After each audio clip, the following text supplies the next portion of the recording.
Olá, seja bem-vindo, esse aqui é o Terceiro Sinal, eu sou Adalberto Rohr, sou ator, iluminador, professor de teatro e hoje vamos falar sobre a iluminação para vídeo e teatro.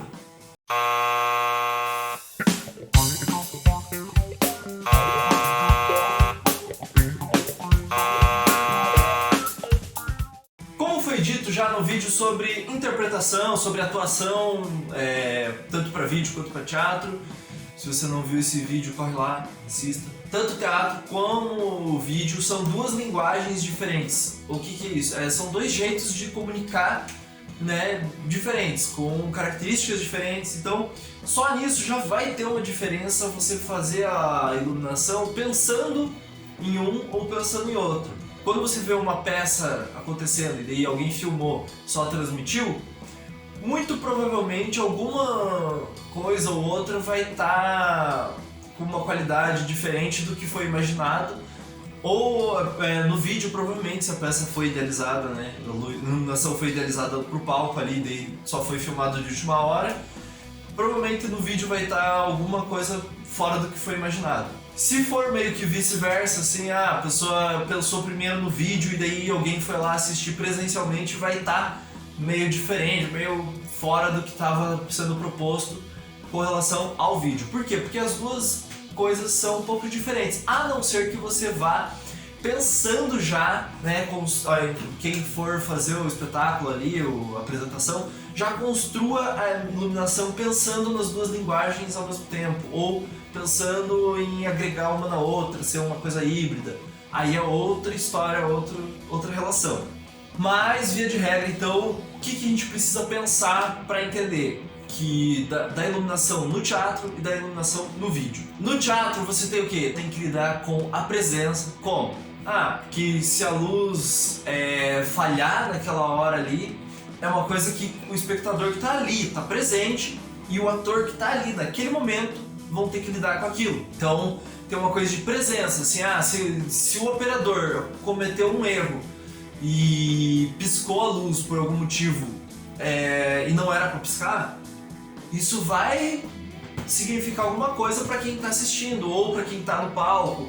Isso vai interferir de alguma forma na obra, ou se não piscar, mas subir muito lento ou muito rápido, isso vai interferir de algum jeito no que está acontecendo. Então, lida com a presença, com um negócio imediato de quem está ali. Tem uma ligação forte com temperatura. Se o ator está com uma maquiagem super carregada e que derrete meio fácil, e o cara botar um par 64 ligado a 100% e bem na direção do ator ali, ficar um tempão sendo desse jeito, pode ser que comece a derreter a maquiagem do cara ali. Então tem uma questão de temperatura também. Por exemplo, vai ficar um clima que é para dizer que tá frio, mas aí tem um monte de refletor com luz incandescente ali em cima, cara, os caras estão suando. Dá pra ver que ele tá suando e é pra dizer que tá frio. Isso vai interferir de certa forma na leitura das pessoas, assim, vai mexer um pouco com o jeito que as pessoas vão ver aquilo. No caso, você tem a plateia, uma relação direta com a plateia. Assim, a iluminação ela vai ser pensada de certa forma ali pro visual da plateia, né? Quem tá sentado na plateia é que vai ser o foco daquela luz. Assim, se o ator tá aqui na frente e a plateia tá aí, a luz que vem daqui, o iluminador vai falar, é uma luz de contra, porque tá vindo contra aqui. Então, se a plateia estiver pro lado, então essa luz aqui já não é contra, é lateral. Então, vai mudar a perspectiva conforme aonde tiver a plateia. Então, e se a plateia tiver 360, então o cara só vai ter que ter uma luz pensando a todo momento em como encaixar a visão da plateia nisso. E tem uma relação de visualidade, de visibilidade com visualidade, assim, de pensar o que o público vai ver ou não. De repente, se eu dou um blackout lá, agora eu quero que o público não veja nada, tá escurão mesmo. Então tem essa relação ali da visualidade com a visibilidade, assim, porque às vezes assim, deu algum problema na mesa, o mais importante para que a cena aconteça lá, que vai ter uma acrobacia, uma dança, não sei lá o que, é que as pessoas vejam o que está acontecendo. Então precisa pelo menos ter uma geral, ou uma luz de serviço, uma coisa assim. E isso é uma coisa muito da iluminação para o teatro, de você ter essa preocupação com grande parte do momento a gente precisa ter a visão ali, tá vendo. E em boa parte precisa ter o que essa visão vai passar, né? O que é essa visualidade da cena. E aí o o não ver, por exemplo, também vai passar no momento. As cores e os efeitos, eles dependem de coisas efêmeras, de certa forma. No teatro, não tem como você primeiro jogar a luz e aí uma semana depois você fazer algum efeito a mais. Não, a peça vai acontecer durante aquela 1 hora. Então, é durante aquela 1 hora que vai ter que acontecer. Ah, mas a fumaça falhou naquele momento. Pois é uma coisa bem efêmera, assim, saiu a fumaça, daqui a pouco espalhou a fumaça, acabou a peça. Então, a fumaça, por exemplo, é uma coisa muito daquele momento ali, ó. O teatro, no caso, a luz do teatro vai ter muita relação com esses efeitos, cores, tudo pensando naquele momento. Se você tem uma gelatina e a gelatina escapou por algum motivo, sei lá, do refletor, e aí a luz, em vez de estar azul, ficou amarela, isso vai alterar a percepção do público. E é aquele público que está naquele momento que você está preocupado. Ah, acabou a sessão, agora você vai se preocupar com o público do outro dia. É meio que isso a relação da iluminação ali com o do teatro. E fora que você tem uma relação de uma luz mais dura, normalmente, no teatro. E, bom, a iluminação é todas as referências que você vai ter. Você pode até ter uma referência lá em pinturas, em coisas assim. Mas grande parte das referências, coisas mais fortes para você pensar, o que já foi usado de fato, o que não, o que é feito, que está funcionando ou não, não sei o que, em grande parte das vezes, para montagem pelo menos da iluminação no teatro, você vai se basear em dança, ópera, no teatro propriamente dito, em coisas nesse sentido, assim como textos e montagens já nesse sentido. Agora, ou até circo também, né, pode vir a influenciar ali. Agora, quando você for pensar na iluminação para o vídeo, então tudo isso que a gente falou até agora é só iluminação do teatro. Agora o vídeo, pensando nessa relação com o teatro. O vídeo ele já vem mais da fotografia. Então, assim como a gente já tinha a questão da presença, numa fotografia você tem uma coisa estática ali que às vezes pode ter sido de 1000 anos atrás. 1000 anos não, mas enfim, de anos atrás. E aí você tem a foto ali, pá, congelada. E aí o cinema, né, o vídeo, ele vai trabalhar mais a partir dessa ideia. São várias fotografias, várias coisas estáticas ou coisas que passaram. Então, peraí, já é outra relação que você tem. Você pode manipular um pouco mais, então, pode praticamente manipular completamente a imagem que você está passando. Como a fotografia é a raiz ali, então também tem uma relação de a luz ser mais difusa. Por quê? Porque boa parte das vezes, sei lá, pro cinema, você vai reproduzir, sei lá, o sol, ou vai ser ao ar livre a filmagem, a sombra é bem mais difusa, é bem mais, né, espalhada ali, bem mais fraca. Se você vai fazer isso no estúdio também, ser sombras muito marcadas, às vezes pode, a não ser que seja uma coisa muito estética, mas tem muito mais uma predominância numa luz mais difusa. Os efeitos, as cores, as coisas que tem pra fazer, quando na iluminação para vídeo, normalmente são coisas mais testáveis. Não que no teatro não seja, mas assim, você pode soltar a fumaça, não deu? Normalmente tem como você fazer de novo, testar, tá, se a fumaça não tá saindo assim, por quê? Vamos consertar, vamos usar uma outra fumaça. Ah, e a fumaça daqui, não ficou bom. Ah, a fumaça assim, não, e se botar a fumaça lá atrás? Dá pra você ir testando.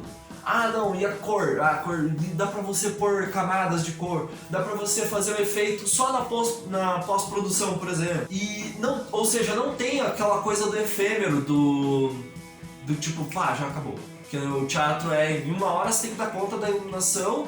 Se der uma mega cagada, assim, um mega erro, pelo menos uma luzona geral tem que estar em tudo ali pra saber o que tá acontecendo.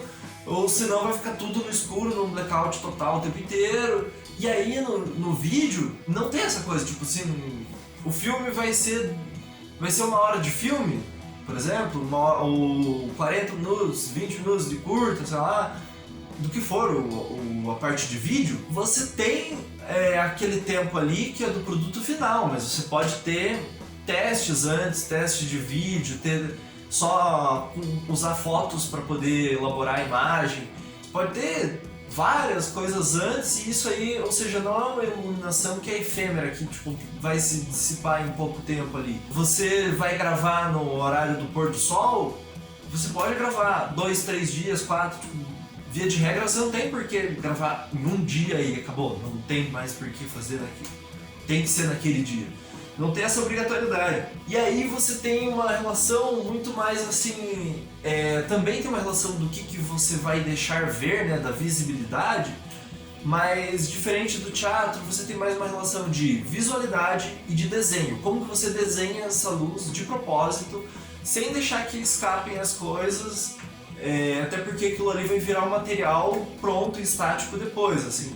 Então não tem uma preocupação de as pessoas têm que estar vendo aquilo a todo momento, e nesse sentido de que no teatro, assim, todo dia você tem uma preocupação de que as pessoas vejam os atores, vejam o que está acontecendo, a não ser que você não queira por algum motivo X e tal. No audiovisual, às vezes assim, o importante para essa cena não é necessariamente aparecer a cara do ator, é aparecer a mão do ator, porque isso vai dar o tom do negócio. No teatro não tem tanto como você fazer isso, assim. E aí no cinema já, tipo, é mais a questão do que você desenha para mostrar e qual é essa ideia de visibilidade, de visual que você tem, é a imagem pura, assim, né? Não tanto assim, eu quero que as pessoas enxerguem só os atores e tal. Só não, isso já... Digamos que você quer fazer um blackout, no cinema daí seria deixar toda a tela preta enquanto tá um áudio rolando. Mas isso daí, né, também você vai trabalhar em outros momentos, tal, com outras imagens. Assim como eu falei da plateia, tem a relação do espectador como a tela, porque não necessariamente também como a câmera, porque às vezes assim, como a lente só, porque depois da lente você pode dar uma tratada na imagem, né, pode fazer outras coisas em cima ali e tal. Então o espectador que vai assistir vai ser o espectador final. O cara que vai... Então, normalmente assim, na ilha de edição lá, os caras vão ainda ter esse trabalho da fotografia. Por exemplo, você não tem, que nem eu dei o exemplo da plateia, onde está a plateia é o foco de você pensar a iluminação ali, né? Como que vai estar a luz? Se a plateia vai estar aqui, o ator vai estar lá, como que vai estar a luz lateral nele? No caso do cinema, do audiovisual, dos vídeos, assim, você vai planejar uma iluminação pensando em quem vai estar assistindo na tela final. Porque a luz está batendo de lado no ator ali. Mas tá, nessa hora, a imagem final que vai, a princípio, pode ser a do ator, mas pode ser que seja, sei lá, a mão do ator que está meio no escuro. Então tudo isso você vai ter que estar meio planejando essas imagens, e se for ter um detalhe no dedinho do cara lá, no pontinha da orelha dele, esse detalhe também, quando for filmar, também cada vez vai ter uma iluminação. Por isso que também a iluminação pro vídeo, o nome, né, normalmente que as pessoas chamam, é fotografia, né? No geral, as diferenças maiores são essas relações, que no teatro é de um jeito, né, como eu falei, no cinema é de outro, no vídeo em geral. E lembrando sempre, que eu já citei algumas vezes, a questão da pós-produção, que é uma coisa que depois você vai ter até pessoas que são só coloristas, que vão pegar só o material do final praticamente, ou até o bruto, e vão mudar a cor artificialmente lá no computador de toda a imagem. Assim, porque toda a imagem tinha que estar amarelada, mas quando foi filmado estava tudo branco, assim, daí a pessoa vai deixar amarelado no computador na pós-produção. Isso é uma coisa que no teatro você não teria. Então vale a pena você entender essa relação. E a iluminação, então, quando você for fazer pro vídeo, por mais que você, eu tenho que ter uma luz amarelada e tal, mas você consegue, digamos, num programa, né, depende do quanto você está disposto a fazer isso ou não, mas você conseguiria num programa lá de computador alterar a imagem toda. Tanto que tem filmes hoje em dia, sei lá, filmes recentes que foram feitos todo em preto e branco por questão de estética, de querer que fique em preto e branco. Como que fizeram? Fizeram toda a fotografia pensando que sairia em preto e branco, mas no caso foi um processo de computador lá para deixar ele preto e branco do jeito que queria, ou às vezes numa cena, né, os filmes o tempo inteiro é tudo colorido, numa cena eles deixam preto e branco, ou deixam uma roupa só colorida, o resto preto e branco. Então você pode brincar com isso também na pós-produção, depois que o filme já está sendo editado ali, depois já está tudo quase no final. Às vezes você quer só alterar a parede do full, né? Deixar tudo com uma cor, uma ceninha. Assim. Isso é possível no vídeo e já no teatro já, né, não tem como fazer depois ali, entre acontecer e chegar no público ali, não tem muito como fazer. Enfim, a relação de diferença da iluminação de um pro outro é mais ou menos isso, dá para se aprofundar muito mais, enfim. Se vocês têm alguma dica, alguma coisa, você falou uma besteira aqui, pode comentar, pode ficar à vontade para me corrigir, para chegar aqui nos comentários. Tem alguma coisa que você ouviu aqui, que gostou de ter ouvido, que não conhecia, não fazia ideia, não imaginava? Pode comentar também. Tem alguma referência bibliográfica, algum livro, alguma coisa para indicar? Pode comentar também. Fique à vontade para comentar, curtir também, aproveita para ajudar a gente. Se inscreve no canal se não está inscrito, clica no sininho já para numa próxima vez você já ter ali a notificação de quando sair um vídeo novo. Vai lá no Instagram, segue a gente no Instagram também aí para dar uma força. E também para ficar sabendo sempre que sai um vídeo, alguma novidade, alguma coisa, um conteúdo diferente só no Instagram. E se tiver interesse sobre iluminação, principalmente para teatro, para shows, eventos, vai lá no link aqui embaixo na descrição para se inscrever num curso nosso sobre iluminação cênica, para você começar a fazer iluminação para o teatro ou para pelo menos saber como funciona iluminação para o teatro, para a cena em si, caso não vá trabalhar com teatro, com outras festas, sei lá. Também vale a pena ir esse curso, que é básico, é introdutório, mas que é muito bom. Confira e até o próximo vídeo do Terceiro Sinal.